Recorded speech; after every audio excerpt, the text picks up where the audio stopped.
Thank you, everyone. Gabe Loshbaugh here with Software One. Today, we're conducting a webinar on modernizing the way your school communicates and collaborates with Microsoft Teams, specifically around collaboration and unified communication. Just want to let everyone know we have a survey at the end of today's webinar, so if you would be so inclined to provide your feedback, we would greatly appreciate it. With that, my colleague Mina is our main presenter today. Mina, are you there?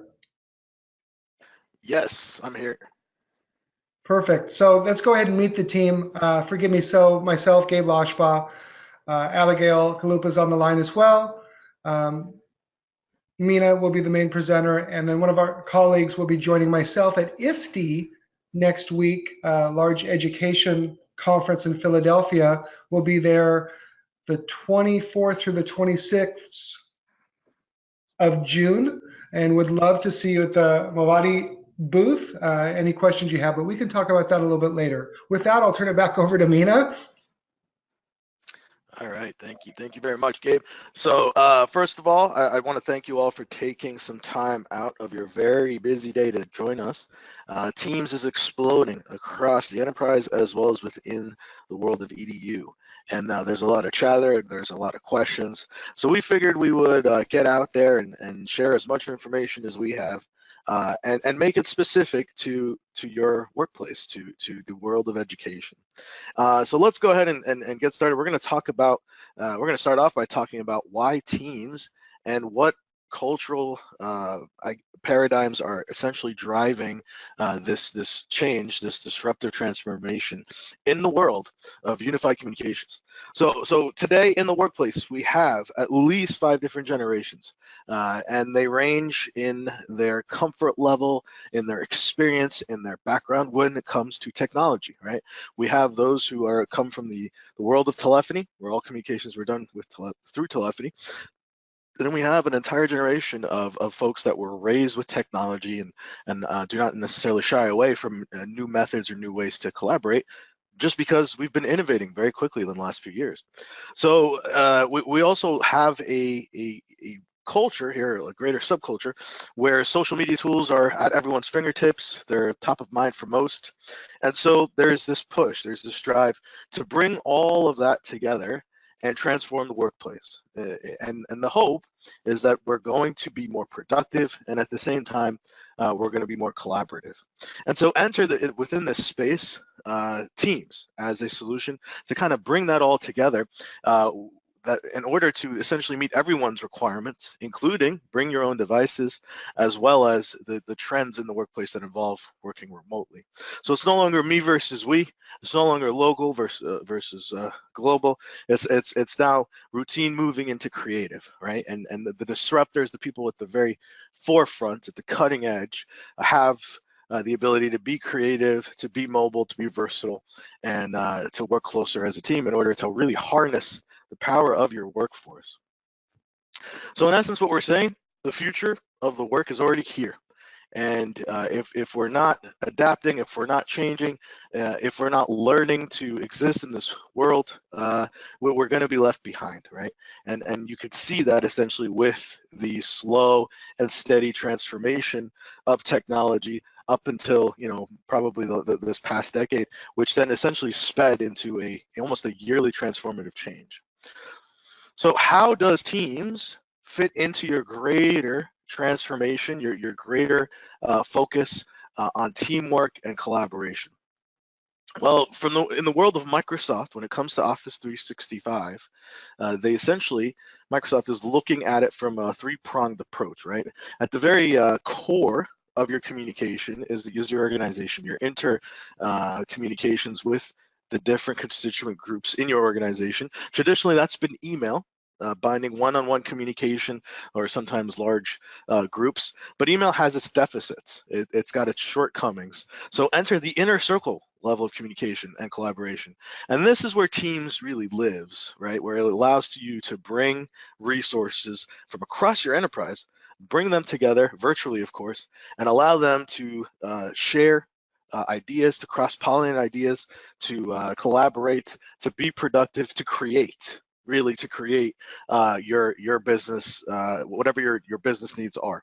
And the importance of teams is it can be as granular, or it can be as general as you want when it comes to communication. And then we've got the larger, corporate wide, enterprise wide, education wide level of communication. And that there's many tools for that. It could be Yammer, it could be SharePoint, intranet.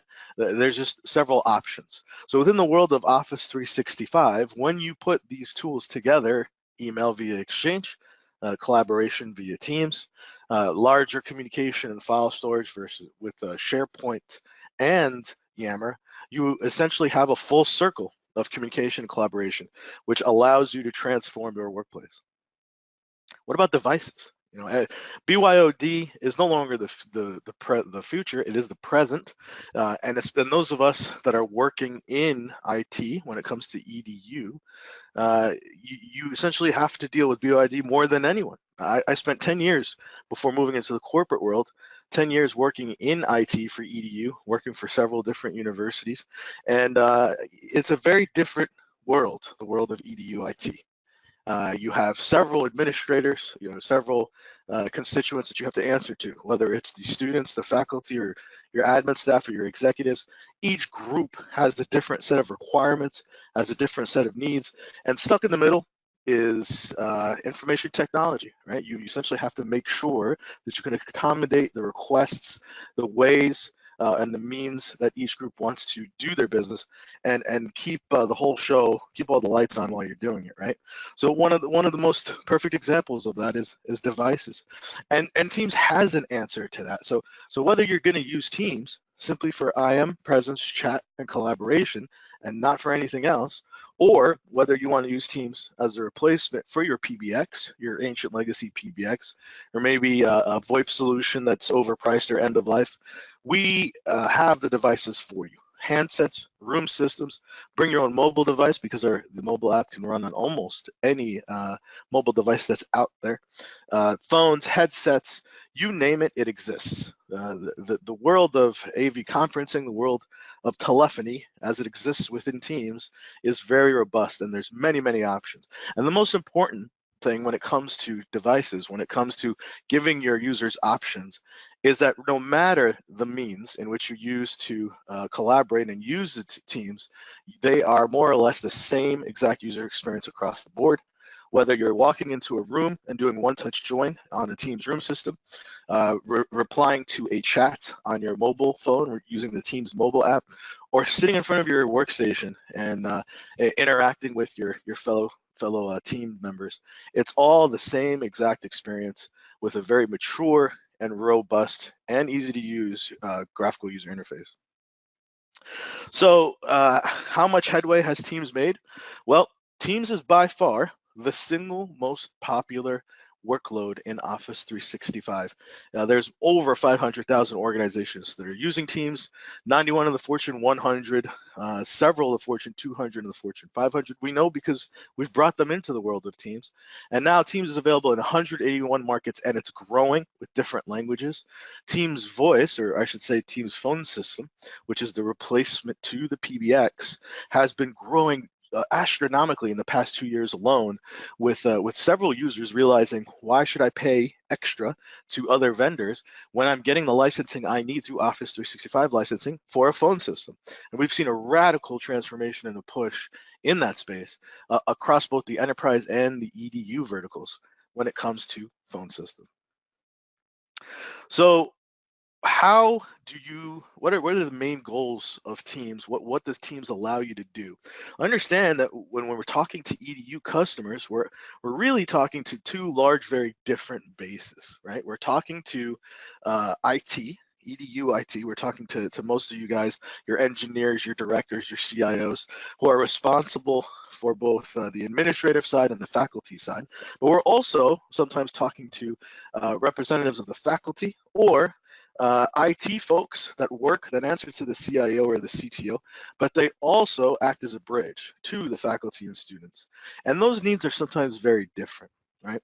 So for the next few minutes here, we're going to focus first on the IT side, the administrative side, and then we're going to address directly how you can use Teams as a faculty member, as a student, or as a representative of each of those two constituent bases. So let's start off. Well, the number one most important use of Teams, the goal, the deliverable, is increased transparency, right? Uh, how many of us have been in meetings? We talk about a whole bunch of very important things. Meeting ends, don't really know exactly what happened, don't really remember a week later. Have another meeting, take some time to figure out exactly what we're talking about, what we discussed, or what the deliverables or where we are. By the time we're ready to do that, there really hasn't been much transparency. There really hasn't been much that has been completed. And so projects tend to miss their mark. They go overboard. Assessments or reviews or whatever it is that we're meeting about end up taking much more longer, and they become much more expensive, et cetera, et cetera, et cetera. It's just an inefficient model of doing business. With Teams, that's changed, right? Not only do we continue the conversation that we had in the meeting immediately virtually in the Teams environment, but we can actually have this very important layer of transparency.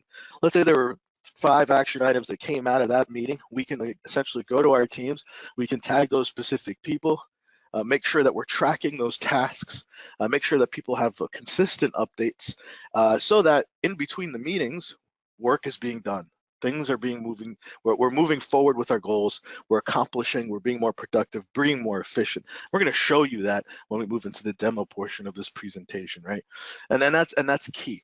The other is it allows you to focus on your work. You get to do all of that according to your own schedule, right? There's nothing in Teams that says you have to be in the room or in the meeting room or in the Teams conversation all at the same time.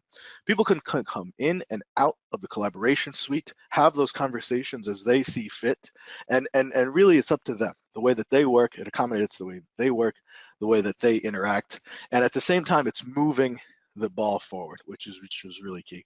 And then there's obviously the way that you can customize Teams. Teams is not one fit for all. It can most definitely be customized, and I'm not just talking about specific policies or settings. I'm also talking about interaction, user interface, etc. And we're going to demo some of that for you today. And finally, it's all about productivity. It's all about improving productivity, moving that goal line further and further forward, and enriching the communication, right? The days of build it and they will come IT are over. That's just not the way these new generations are working, and it's really not the way well, in your case, I guess it would apply, competitors are working either. Essentially, as an IT organization, you need to show the added value in what you're providing your users, your user base. And if you don't make it very clear on how this particular product or this particular service can help you, Mr. User or Mrs. User, accomplish your goals, you're not going to really see that uptick in user adoption that we so desperately need. And that's part of the problem, right? So enter Teams and its ability to be customized and served up to any sort of specific user, whatever their needs may be, and really drive that productivity home. So we're going to get to know Microsoft Teams. We're going to walk through a few of the actual features of Teams, and then we're going to actually show it to you. So like we said, communication, collaboration, customization. This is your Teams window. It's your main Teams environment that you see when you're greeted with when you join. You essentially get to see all of your communications, your most active communications, as well as the main conversations in each of the teams. On the left there, you see the main functions, right? You see the activity notification center. So anyone that's ever tagged you, or if you're in the teams and there's been new conversations, it will show up there. Not only will it show up there, but you'll also get alert on all of your teams clients, whether it's the thick client, which is the MSI executable that you install on your laptop or desktop, the thin client, which runs completely on the web and is almost 99% feature parity with the thick client. Very few things you can't do in the thin client, whether it's your mobile devices, your phone, your team's phone, or whatever device you're using to connect your room system, you will be notified. Then you have your chat, where you can have one-on-one conversations as well, group conversations, your actual teams, which we'll show you in a second, and your meetings and file storage area. And of course, there are apps, customized apps on the left. So here you have on the left there, here the different teams that you're a member of. Within each teams, there's channels. This allows a team's owner to organize their teams specifically to the need of their group, of their team. And then this is the actual audience display. This is where all the conversation is happening. You can tag people, you can upload files, you can share, you can react to people with emojis and whatnot. And then the actual files. And up at the very top, you have the different views within your team's environment, your file repository, your Trello. You could add almost any app that is available in the Microsoft Teams App Store, and we'll show you a smattering of those offerings. When it comes to meetings, chats, and calls, that's what the experience looks like. It's very robust. You've got multiple video feeds coming in at once. The people that are talking the loudest or the most are automatically put in the forefront. You have the audio, you have the ability to share your screen, the ability to call and have conversations, assuming you enable telephony or Teams phone system. You can have inbound and outbound calls. And there's two flavors of that. You can have Microsoft provide you with telephony completely via the dialing plan license. Or if you think that's too expensive, you can actually serve up your own SIP trunks and PRI, so your own dial tone. Bring your own dial tone. You can serve that up to your users in the cloud and save a little bit of money by essentially using a phone system hybrid. And we can talk about that later if there's interest. That's what your video experience looks like. It's very robust. There's many different Teams certified devices that are out there, whether they're headsets or handsets, video cameras or room systems. All of these devices that are in that Microsoft Teams catalog are essentially certified by Microsoft, meaning that Microsoft has tested the hardware and made sure that hardware is fully compatible with Teams, so that you can be sure when you buy a Teams certified headset that the buttons on the headset, whether it's mute or end call or raise volume, will work within Teams. It's called call control, and only those devices that are certified have that ability. And then you've got your contact history, the ability to, you have your dial pad there on the left, your voicemail, your history. And then, most importantly, especially for IT, you have the ability to monitor your usage. A very robust Azure-based Office 365 influenced environment with lots of reporting and lots of controls to be able to track anything from call quality, call reliability, to participation and use of Teams. And that's very, very key when you're looking to track how you're doing when it comes to user adoption. Now, let's talk to the other half of the room. So those of you that are faculty or work directly with faculty and students, or essentially act as emissaries of faculty and students with your within your IT organization. What can Teams do for you? Well, the answer is robust. It's actually very intriguing, Microsoft's approach. They have there's a group within Microsoft called Microsoft Education, and I'm sure many of you are already familiar with them. And what they've done, that entire group, which includes engineers, is they've taken Teams and said, how can we make this product more practical and specialized and customized for the world of EDU? And I have to say, they've done a fantastic job. We work with them on a regular basis, sharing the feedback that we get from our customers and just influencing that roadmap to make sure it continues to grow and flourish and develop. And we are at a point right now where there are a lot of customizations that have been done for Teams EDU.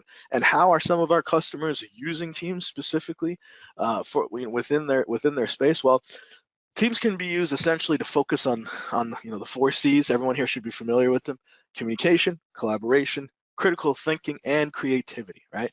Core tenets when it comes to working in the world of education, right? And so one way you can use Teams is you can invite remote guest speakers or educators from across the globe to come and speak to your classroom. Another way, you can use assignments and assign them and have actual coursework. Essentially use it as a learning environment or learning system, whether it's distance learning system, distance learning environment, or a way to supplement your in-classroom education, or even the very interesting flipped learning classroom, which is taking off in several different districts. You can leverage Teams to support your efforts there. You can record and disseminate your lessons for anyone that's absent. You can have drop-in hours, whether you're a college or university or even a high school. You can have drop-in remote hours between your faculty and students. Parent-teacher communications. So there's a really cool feature called guest access. And guest access allows you to bring people in that are not otherwise part of your Active Directory environment, that are not part of your organization. You can invite them into a specific teams and collaborate with them however you please. So that's got several uses, whether it's a PTA organization that you want to bring in and interact with, whether it's a parent-teacher conversation or whatever it is. It's a very unique way to communicate and collaborate with users. And for those that are on the IT side, you could bring in your vendors, or if you have a long-term project, your contractors, to engage with you, and they don't have to be set up on your Active Directory environment or your Office 365 environment.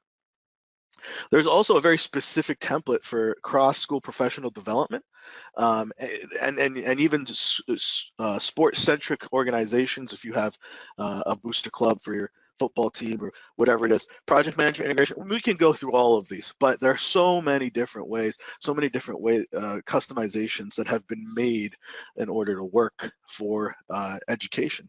And here's some of them. I'm actually going to show you.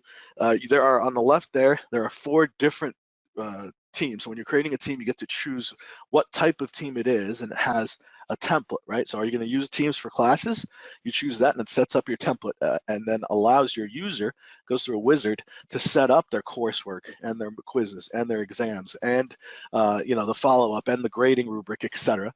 You can use it for professional learning. So if you have a professional learning community with your faculty or even your staff, you can give them their own PLC.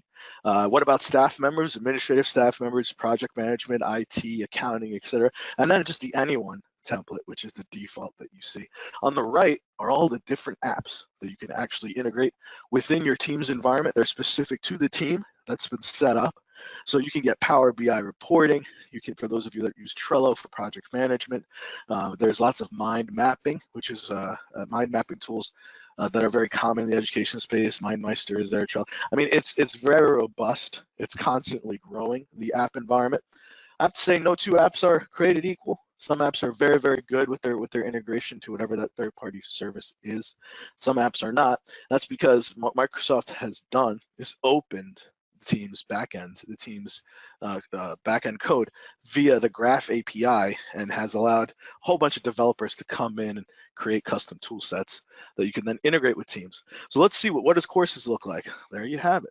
You're taking a look at it right there. You can set up your course.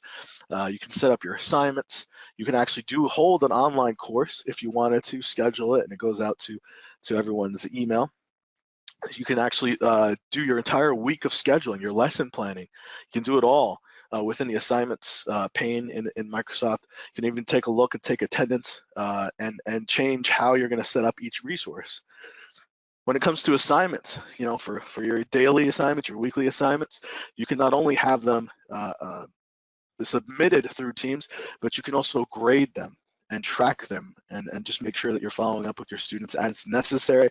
There's quizzes and exams that can be administered through Teams with immediate grading. So you don't have to, go home as a faculty member and spend hours grading that information. You just enter in the correct answers, and Teams will grade your quizzes for you. And then there's the grading rubrics, right? So which are very, very common in the pedagogy these days and have been for a while, where you can set up your own rubrics. You can push them out to the different teams' environments and grade each student or even each faculty member, however you need to. So the next thing we want to do before we move on to, well, actually, before we do this, allow me to show my screen and show you the Teams demo. We're going to drill into some of these features. All right. If you can see my screen, you're essentially looking at our Teams environment that we have at Software One. And I want to actually show you some of these features in action, right? So first of all, these are all the teams I'm a member of, and to go back to that reference I made about cross-pollinating ideas, I want to walk you through some of these teams, right? So think of Venn diagrams as I'm talking, right? So this particular group right here, this is every solution specialist in our North American Federation. So all of us have different focuses, but what this allows us to do is cross-pollinate ideas, is share things that are working or things that are not working within our practice, specific issues that we're having supporting customers or vendors or whatnot. So while we don't necessarily we don't necessarily have the same focus, we do perform the same function in the organization, and this is a fantastic way to share ideas. Meanwhile, this organization or this teams is every single employee in technology services. So now, we're talking about PMs, consultants, engineers, solution specialists. It's a very much larger group. And it allows us essentially to set the cadence that we're doing across technology services, to collaborate, to work on overarching initiatives that are going to essentially affect all of us and our customers. So now we're talking about a bigger circle within that Venn diagram that allows us to do a little bit more work in terms of cross-pollination, but not as specialized. This, however, the SWO UC group, this is every single member, which is a much smaller group, that works within the unified communications space. And I'll show you, like, when I go here and click on manage my team, I can see who the members of my team are. There can be one or multiple team owners, and the team owner is essentially the administrator for the group. The team owner can decide what people are going to do based on their classifications, and there's 3 classifications. There's the owner, the most powerful. There are the members, the lion's share of your group, and there are guests, and guests are people outside of the organization that we can actually invite in, whether they are customers or vendors or whatnot. They have very limited scope, and all of this is customizable by the administrator, the Office 365 administrator, the overarching all-powerful admin account that controls your entire Office 365 tenant. So those administrators can set policies within Security Compliance Center in which Teams essentially follows, right? So it could be everything from, I'm going to turn off guest access because this is a very sensitive team, and I don't want anyone sharing files with anyone outside of the organization. Or it could be as granular as I don't want certain members to be able to post or be able to create new teams or new channels, etc. Right? So very, very customizable in that sense. And then over here, these are the different channels. So this allows the team owner, as we discussed, to focus the conversations on very specific tasks, right? So that way, it's not just one flow of information where people have to go through and constantly pick out all the things that they might be missing or trying to figure out what's relevant to them and what's not. We can actually do a lot more focused conversations through this channeling. And then over here, if we go back here, these are our different areas, right? So our different specific focuses. So here are all of our files. And what's really cool about this is, let's say I'm working on a marketing deck and I want to change this PowerPoint. So when I click on it, it's actually going to load the PowerPoint, and it's going to allow me to edit the PowerPoint however I please. And it's going to do that by loading PowerPoint online. Right, PowerPoint online. I didn't have to go to open up my PowerPoint client. I didn't have to log into a different portal in order to access PowerPoint online. Here it is, one click within Teams, one single pane of glass to do all the work I need to do. I can make my changes to the different slides. I can have a conversation here with the other editors that are working on this as well. And I could turn on track changes. I could do everything I could do if I had the actual PowerPoint client.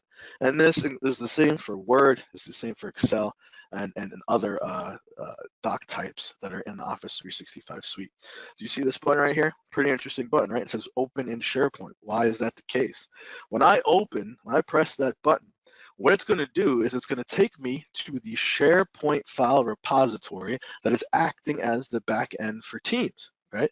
So what you're going to see essentially is this list of files over here, right? Here's that list of files, is going to be the same as this list of files, which is going to load in SharePoint. This list, exactly the same as the other list. Why is that the case? Well, you'd be interested to know that Teams is not a standalone product, right? Teams is not a standalone product. When you're collaborating in teams, when you're creating teams, when you're having those conversations, that's actually Office 365 Groups, which is a different service in Office 365. When you are sharing files, that's actually SharePoint, as you can see. It's the SharePoint backend that's being used, right? When you're communicating, whether it's IM Chat or Presence, you're actually using Skype for Business Online. And when you're scheduling a conference, you're actually using Exchange, right? So let me show you. I'm going to here, meetings. And I click on schedule a meeting down here. And what you're going to see is I can create the meeting exactly as I would if I was in Outlook. I can invite an entire team if I wanted to. One of my many teams, or invite a specific person, set the time, put the details, and hit schedule. And once I do that, everyone that's on my attendee list essentially is invited into the conversation to join the meeting when the time comes. It's added to their Outlook calendar, and it's simple as that. And this is actually leveraging Exchange. All right, so what's going on here is Teams is a graphical user interface that wraps all of these Office 365 services together and serves them up through a single pane of glass through the Teams client, which is pretty cool. So it's one way to really drive the consumption of Office 365. So if you have a CTO or CIO or a VP that's coming to you and saying, what are we getting out of this Office 365 licensing? You can show them, well, through the use of Teams, we're consuming everything. We're getting the biggest bang for our buck that we possibly can, simply just by driving Teams adoption. Right. So as you can see, this is my schedule. I can click on any of these meetings and find out who the attendees are, what is their agenda. I can join them, one-touch join.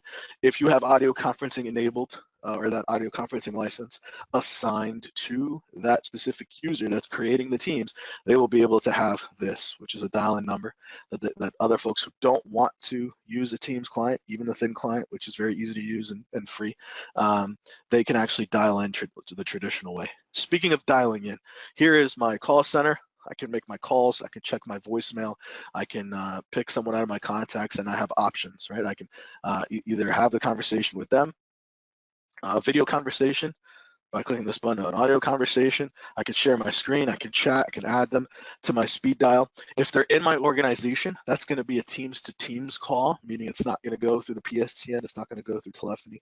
If they're not in my organization, I can type in a cell phone here, for example, and that'll actually go and dial someone's cell phone, right? Very traditional way, nothing really too crazy here.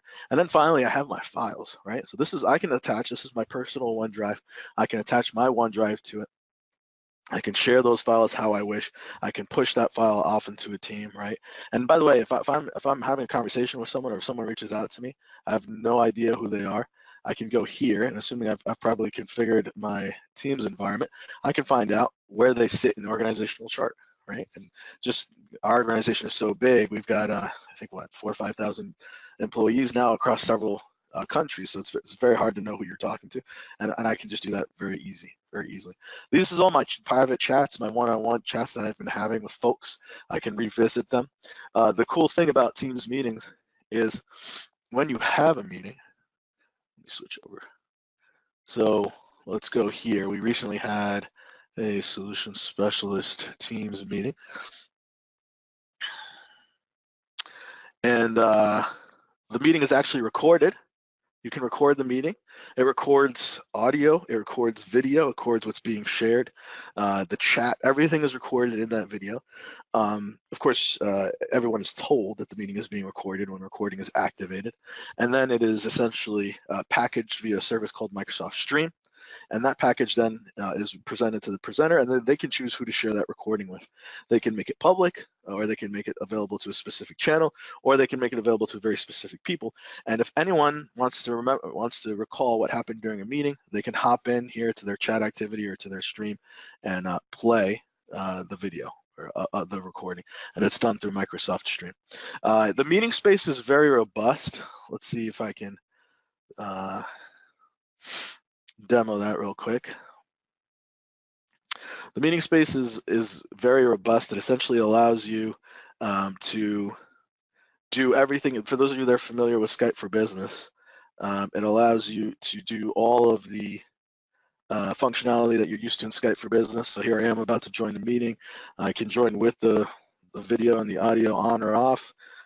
This is my personal headset. I can choose which device. Here we go. I'm going to join the meeting. As people load into the meeting, this main display, the stage as they call it, will get fragmented, adding more video or the pictures of the users if they don't have the video. My call controls are here. I can share specific screens, or I can share my entire screen, or I can even whiteboard. And whatever applications I've loaded, I've only loaded the default whiteboards here. And I can start the recording. I can add people. essentially by clicking on the keypad and dialing out to their phones. But I can also add people by simply going here. This is the attendee list. Just choose who to add or have a quick conversation with them to make sure that they're available to be added to the meet or asked to join. My settings here, my chat. So this is the chat that's going on as I'm presenting. And yeah, it's very, very robust meeting space, full screen, etc. But let's say I'm in a meeting and I'm just listening and I've got other things to do. Very easy. When I click back into my teams to go and communicate and interact in my other organizations, my other groups, what happens is the meeting gets put here in the top left. I can still see the audio, hear the audio. I can still see the video. They're all replying hi. Okay. I can still see the video, the audio, and it's just very useful. You know, I could go about my business and do what I have to do. All right, so there's very much more to Teams. There's more features. There's several things, but we're running out of time, so I just want to make sure we stay on that. The last thing I want to stay on schedule. The last thing I want to show you is here are the different connectors. Some of these you may already have. You may be paying for some of these services. You may already have these tenants configured. You can connect these to your environment and just interact within that specific Teams. And like I said, they're customizable by the by the organization. Okay, so let's switch out of Teams. These are the toasts, by the way, that are people are communicating with that message that I just sent. Okay. Okay, I'd like to show you a quick video. This is a real case study that where an organization, an educational organization or entire school district in this case, has essentially gone full Teams. They've truly adopted it, and not just as a tool to be used within staff, but also as a way to communicate in the classroom, to utilize Teams in the classroom. So I'm just going to mute everyone and we're going to watch the video.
All right, I hope you enjoyed that. I hope you also heard the audio. I heard some few people couldn't hear the audio, but okay, so let's go back here.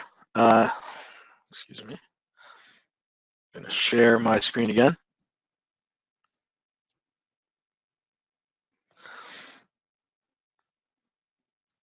Okay, so now that you've seen what Teams can do for your organization, whether it is as an administrative tool or within the classroom, let's talk about how Software One can help you on this journey. So we have a very robust UC practice, Unified Communications practice. We've been doing this for many years, starting off in the days of the link, moving to today. We are Microsoft's biggest global partner. Nobody sells more licensing or has more Microsoft customers than we do. And so we essentially represent you in the space, whether it's to Microsoft or to the many different vendors that exist as third parties to the Teams environment, whether it's handsets, room systems, etc.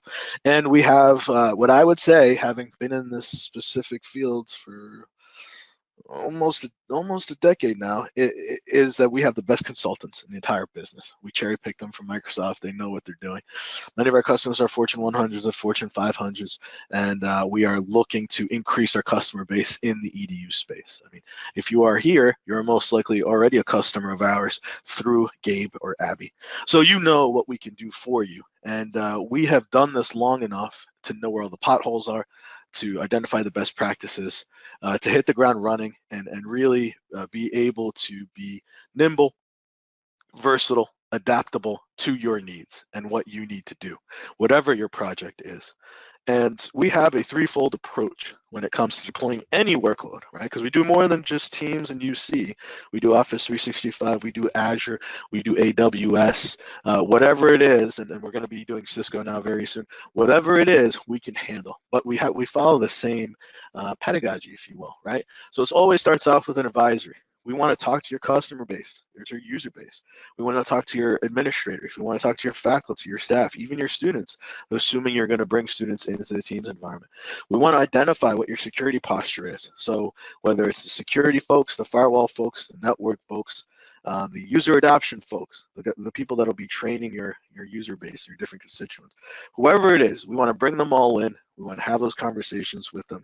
We want to run through the workshops that we've created along with Microsoft, which have been designed essentially to solicit the information needed, not only to deploy and customize the tenant and the solution for your needs, for your specific needs, but also to better understand what your overall strategies are, what you're looking to accomplish, to align with your strategic planning, to make sure that you know at the end of that advisory, you know what you're going to do, when you're going to do it, how you're going to do it, how much it's going to cost, and what it's going to take in terms of resources.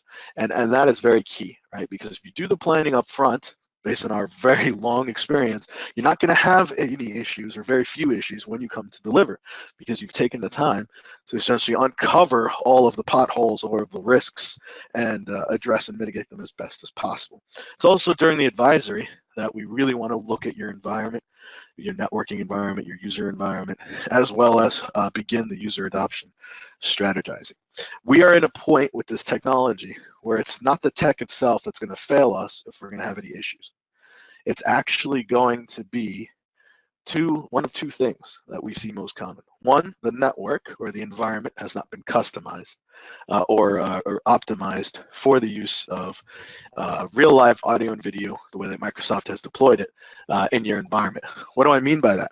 I mean that you might have end-to-end QoS, those engineers in the room, but you might not have properly configured your queues, or maybe your bandwidth. You have tons of bandwidth, but you haven't properly configured QoS. In the end, when you're looking at the user level, it just takes one person with having a struggle on their side of the network, that's having a bad call quality experience in a meeting to set the stage for a really negative user adoption, right? To get those complaints. And as we know, working in EDU, the rumor mill starts running and you've already shot yourself in the foot before you're fully out, right? Because one person had an issue in a meeting and everybody else heard it. So the idea is we want to make sure we address the network. The second issue, the second killer of these projects is user adoption, right? Remember, we said build it and they will come IT. Doesn't work anymore.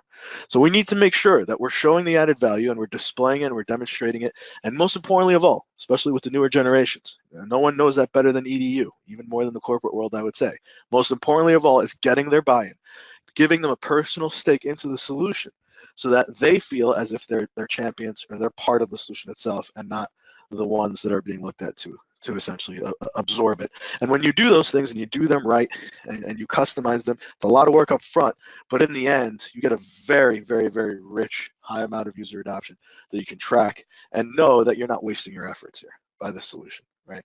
And get that buy-in that's absolutely necessary. And all of that work happens in the advisory.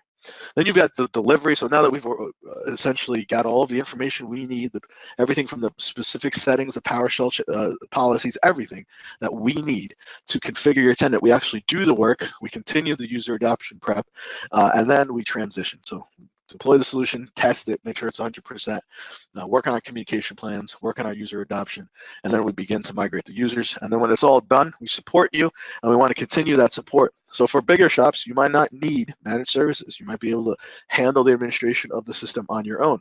For smaller shops or really, really, really big shops, you don't have the bandwidth or the time to really do what you need to do to have someone to manage or dedicate someone or a resource to manage this solution, especially when you're doing the full workload. IM presence, chat, telephony, collaboration, meeting space, and telephony, right? You might not even have the expertise. So we are here to offer you the managed services to do that, where you can call us anytime, 9x5, 24x7, whatever you need, hardware replacement, everything that you need, we're here to do for you. And I've already talked about that. So we have essentially two offerings for those that are looking to get started with Teams. If you've already started Teams, if you already deployed it, we can still work with you. Come in, do a health assessment, take over the deployment of the project, or just serve as an advisory role, whatever you wish. But if you're just getting started and you already have Skype for Business, we have an offering specifically for you where we will take you off Skype for Business and bring you into Teams, or run them side by side in something called islands only mode until you're ready to slowly move your users over. It can be done any way. It's very customizable. If you've never deployed Skype for Business, we can do that for you too, get you started from the very beginning. I will say if your organization has not touched Skype for Business, or if you are new to the world of Office 365 and are interested in Teams, a phased approach is best, where you essentially skip Skype for Business because that solution is being sunset by Microsoft over the next number of 2, 3, 4 years, and everyone is going to be using Teams. So go ahead and skip Skype, move into Teams, and do a small phased approach. We might start off with a POC or a small pilot, and then begin to move certain groups of your users. And then when you're ready, enable IM presence, chat, collaboration, and then slowly move you into meetings. And then finally, if you're interested, bring in either an integration with your current PBX or use Microsoft phone system as your PBX, right? So phased approach might be best for you. The three most important ways in which we see Teams being used is one, to increase collaboration, as we've already talked about, is two, to stop paying for Cisco WebEx, GoToMeeting, whatever it is that you have out there, and start standardizing on Microsoft Teams as your primary meeting space, because it is included in your E3, E5 licensing. So why pay WebEx or whatnot for something you're already getting for free?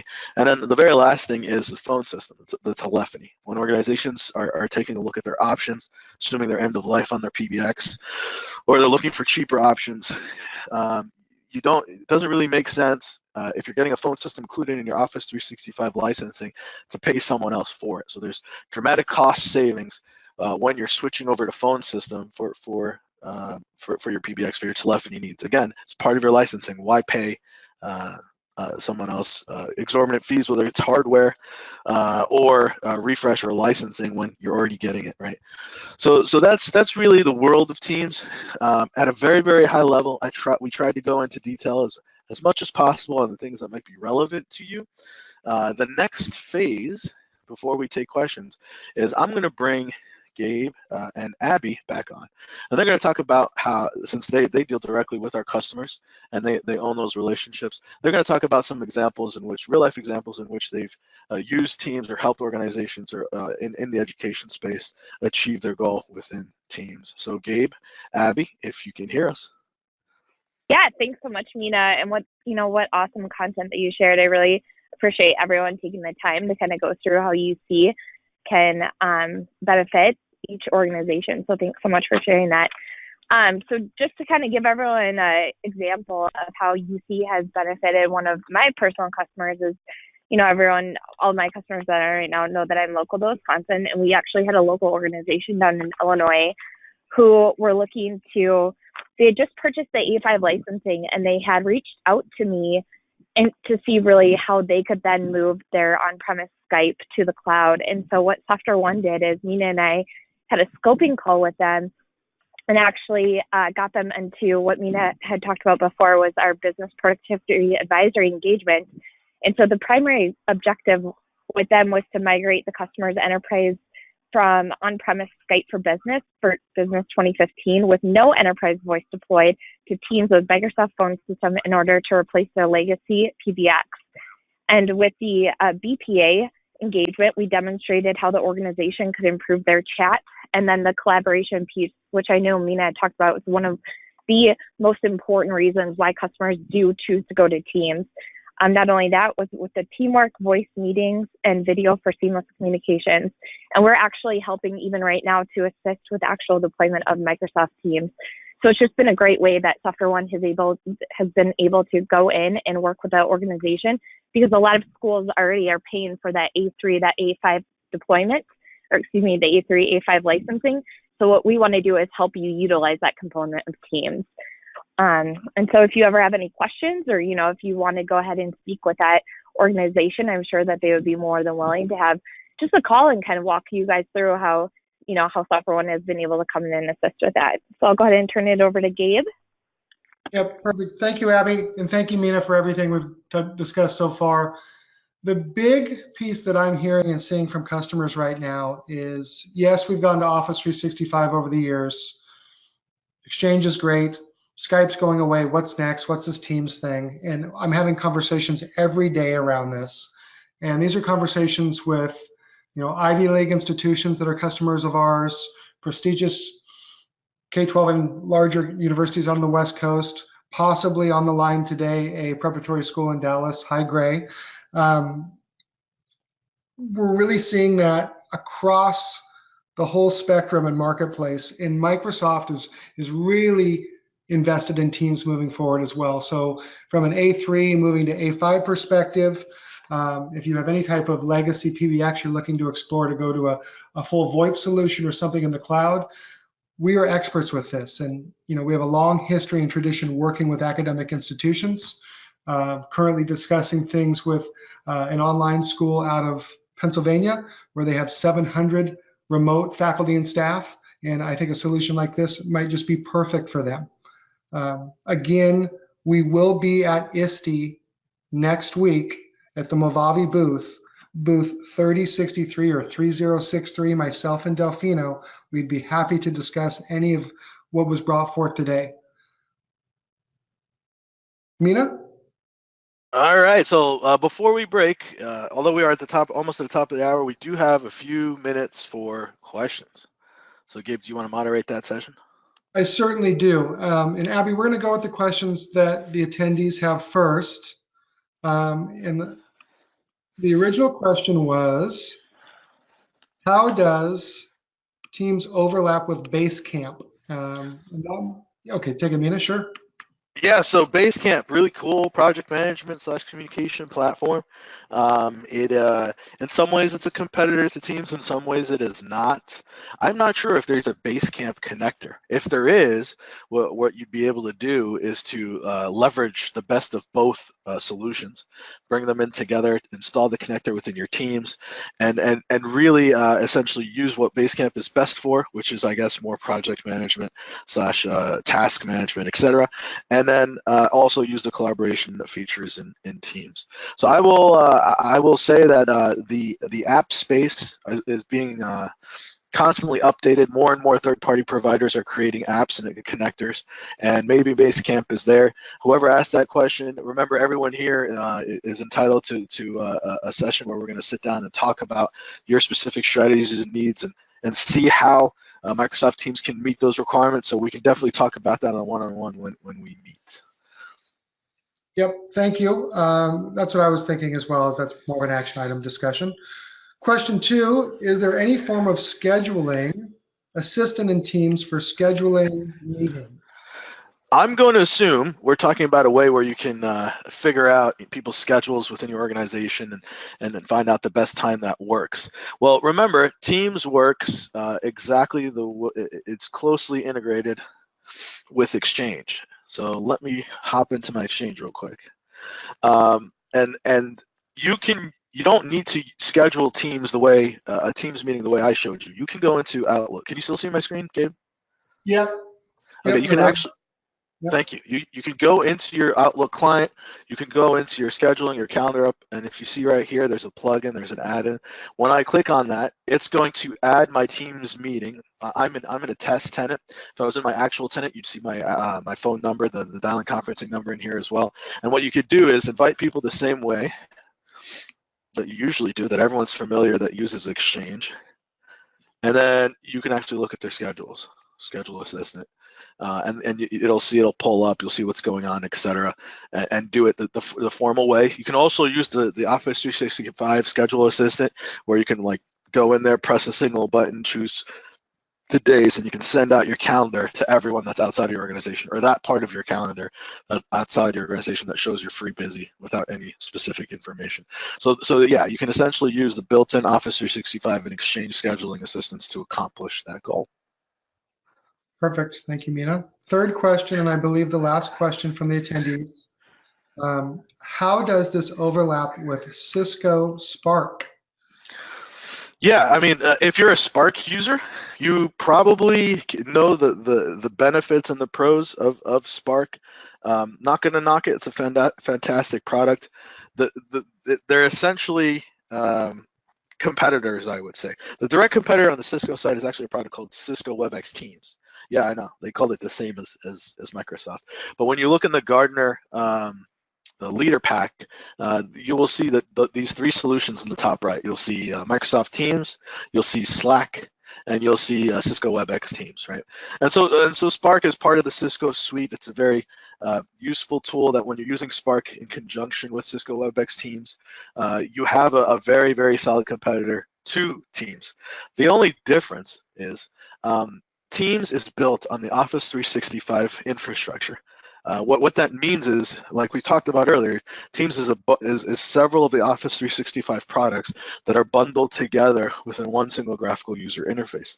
So you can do things on the Teams side that you can't do on the Cisco side, and that includes setting your policies for your security and your data classification, monitoring what data goes in, comes out of Teams. Your overarching data storage policy is going to be very robust. It's not just going to be one single solution. You probably have file storage systems on premises. You probably are using SharePoint. You have OneDrive. You have Teams. So you need to essentially, just like the way you can collaborate, you need to decide on what your strategy is, what you're going to allow where, and find ways to enforce that, both using policies and that are on premises, that are in Office 365, as well as training. You can't do that on the Cisco side because it's not built. Cisco does not build on a productivity suite. So the Security and Compliance Center in Office 365 reaches or has tentacles across the entire Office 365 suite, including Teams. So two real-world examples. Let's say I'm in an HR team and I've got everyone's salaries. I'm on a flight and I lose my mobile device, right? My mobile device has access to that team with those spreadsheets. With one touch, with a single press of a button within the Security and Compliance Center in Office 365, I can wipe all of the corporate data, all of the organizational data off of my lost private device and not affect any of my private information in the event that my phone is returned to me, right? And obviously you need the proper licensing for it, but you can do that in Teams. Can't do that with the competitors. Another, I think we demoed it, another very useful tool is being able to edit files together in one single place. Again, productivity suite, it's the benefits of being part of our productivity suite versus being a product that's built on a communications platform only. Many, many, many different changes, many, many different features. We can do these comparisons all day long. I would encourage you to have this discussion, bring up this topic again when we do meet again. Hey, Mina, just real quick. I was going to say, yeah, because it looks like we're already at 2 o'clock. And so just as a closing, I'm sure you want to say something, but just to all of our attendees, just keep in mind, we will be at ISTE in Philadelphia, as Gabe had mentioned, and we'll be partnering with Movavi Publisher. And both Delfino and Gabe will be there from June 24th through June 26th at booth 3063. And if everyone wouldn't mind taking a couple minutes just to go through the survey that's going to be sent out at the end of this call, we'd really, really appreciate your feedback. And so I'll go ahead and hand it over to Mina to say a couple words in closing. Just want to say thanks yet again. You have a very busy day. You've got a lot going on.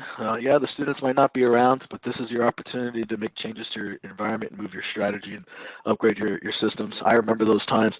So it's really important that you guys took out the time to join us today. We thank you very much. And please reach out to Gabe and Abby if you're interested to set up that call.